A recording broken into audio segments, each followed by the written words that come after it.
Our Lady of Mount Carmel, Nuestra Señora del Carmen. Ito ang isa sa mga pinakakilalan na titulo at tawag sa ating mahal na ina.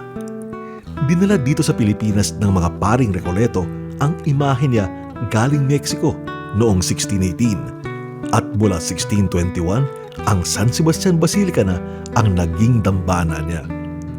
Sa mahigit 400 taon nang nakalilipas, dumami ang mga deboto ng Our Lady of Mount Carmel de San Sebastian. Lumaganap ang paniniwala sa kanyang pamamagitan. Kumalat din sa buong kapuluan ang pagsuot ng brown scapular at ang pag-asa sa mga pangako nito.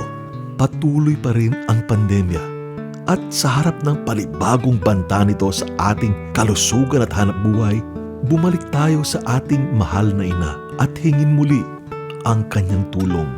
Magkaisa po tayo sa isang novena na gaganapin sa pag-abang at paghahanda sa kapistahan ng Nuestra Señora del Carmen de San Sebastian. Ang novena ay masasabayan sa Facebook page ng Parokya ng San Sebastian at ng mga parokya, eskwelahan, communities at organizations na kasama sa pamilyang Recoletos. Tuwing alas 5:30 ng hapon mula January 21 to 29. Samantala, ang misa naman sa araw ng kanyang kapistahan ay gaganapin 6 p.m. sa January 29. Ito'y pangungunahan ni Jose Cardinal Advincula, Archbishop of Manila. Patuloy nating ipagdasal ang ating mundo, ang ating bansa, ang ating pamilya at mga kaibigan, ang ating sarili, sa ating mahal na ina, Our Lady of Mount Carmel de San Sebastian.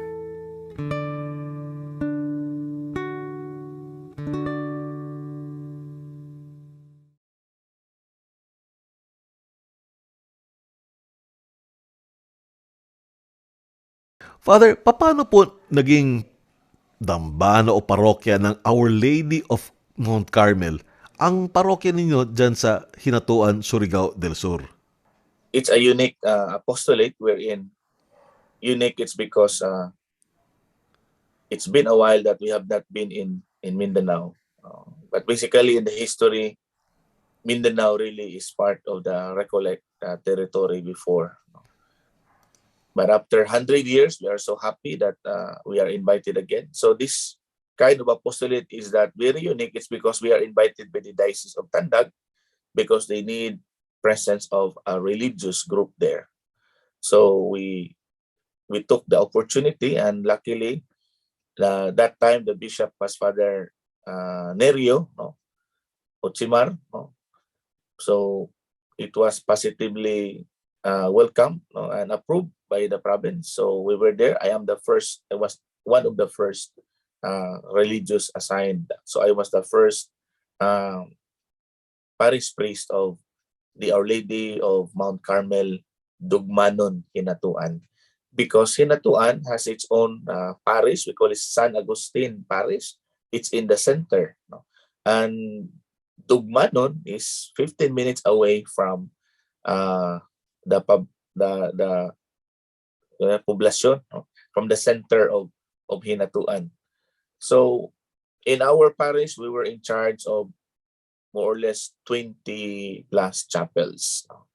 And the farthest is an hour and a half travel by motorcycle or by four-wheel vehicle. But we have to be careful because it's rough and narrow roads going up there. So it's really a challenging area.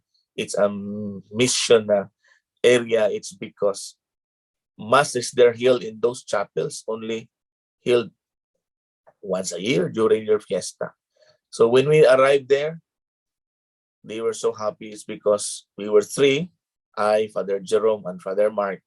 So I make sure I was the one as the prior also at the same time. During that time, I make sure that each chapel has mass every month. So with that, people were so happy and people started to come back to their faith, especially those far-flung areas wherein many of them already transferred to other religious group, the Protestant group. seeing our presence there really contributed a lot. They started to come back. We continued the GKK, ginagmay Kristohanong Katilingban, and people really started to come back and strengthen, so their faith. When we arrive, it's not yet a parish, it's just a chapel. So talagang napaka-challenging, napakaliit na lugar. And it's so happy na pagdating namin, ang chapel na yun, tinatawag na Our Lady of Mount Carmel.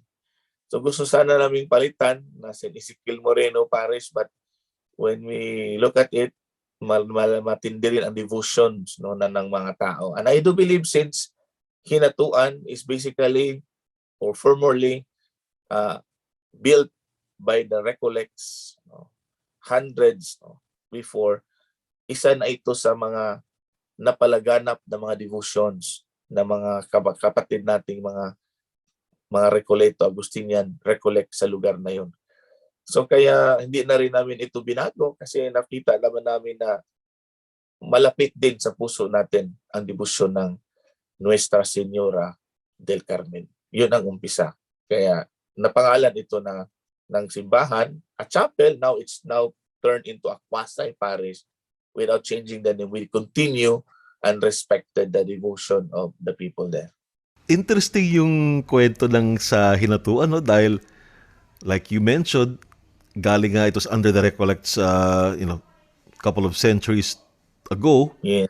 and then nawala kayo, and then Yeah. ngayon bumalik kayo to find out na, di ba, nandyan pa rin yung pangalan ng simbahan, is still Mount Carmel, the devotion is Yes. still there, Mhm. and the seeds that you had planted centuries ago, 2 centuries ago or so, nandun pa rin. So tell Yeah. us now, Father, how are people expressing it? Dahil yun nga, nawala kayo formally for quite some time. At sabi nyo nga na madalang sa ilang lugar yung devotion, madalang yung mga misa.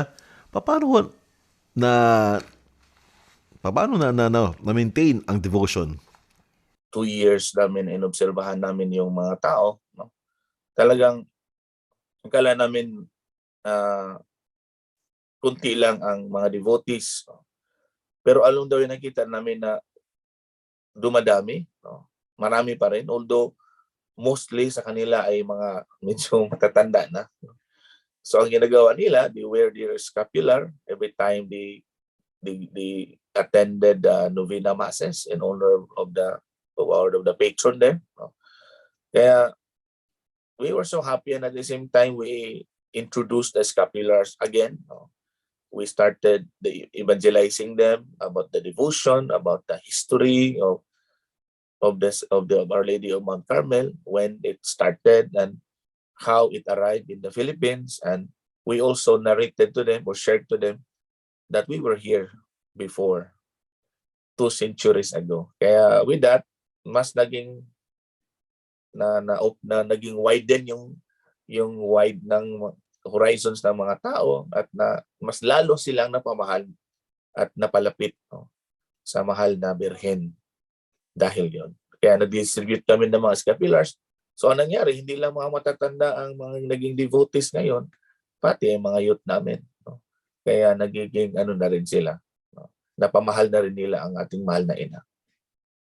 Father, ano ang mga sikat o kilala na pagbibigay pugay sa mahal na ina Our Lady of Mount Carmel sa Hinatuan po? Ang ginagawa nila usually, pag dumating sila sa simbahan, they would always pray the rosary.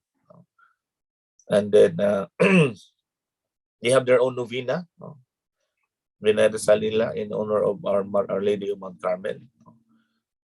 And then ang ginagawa din namin, we imprinted more novenas para it would be available not only to the particular group of devotees but to everyone. And then we bumili rin kami ng marami pang images ng ating mahal na ina para mas ang visibility niya hindi lang mapalaganap sa parokya kundi doon din sa mga kapilya. Yun ang mga ginagawa namin.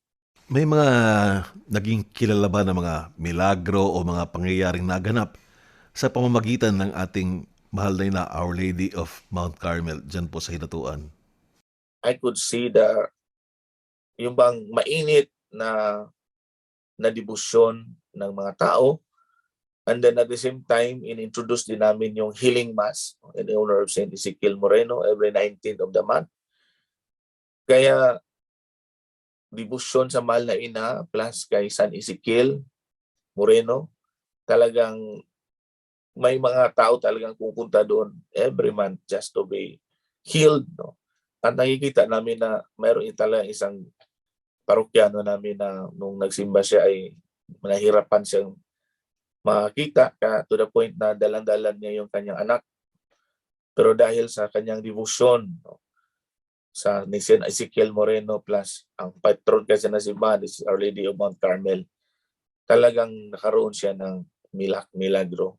After that event, the following month nung I visited her in their barangay, siguro mga 15 minutes away from the church, from the parish, nagulat na lang ako na nakakita na siya.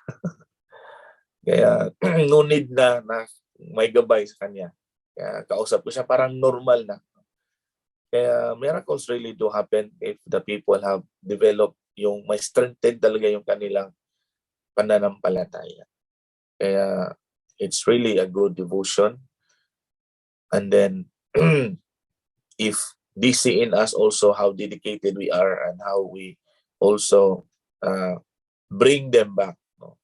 And invite them to be closer to our mother, automatic din ang respond ng mga tao. They would also do it positively and they would also try their best. Even in the midst na busy sila, mga farmers sila, mga mangingisda sila, they would really take time because they learn to love and they have seen the power and the importance of their faith. Papaano patuloy na naipamamalas ng mga mananampalataya sa Hinatuan ang kanilang debosyon sa Nuestra Señora del Carmen? Mula noon hanggang ngayon, I do believe that through the presence also of my brothers there, patuloy ang kanilang pagpapalaganap. We strengthen the youth. At maganda ngayon dahil dumadami na yung mga kabataan na nagsisimba, bumabalik sa ating simbahan. Kasi we do believe that, as the Pope Francis would say, the youth is not the future, but they are the present of the church. So we really give more attention to the youth, to the young ones, because they are our generation. They are the present of the church. Without them, ang ating devotion ay mawawala din in the near future. Kaya I'm so thankful with my brother priests there, especially si Father Mark, siya in charge ngayon sa mga kabataan. At saka may mga kaparian pa rin kami na bago din na-assign sa parokya ngayon. Kaya they have really been doing their best. And kudos to them. And thank you also to the people who really also responded positively in everything that we are doing as far as the renewal of their faith is concerned.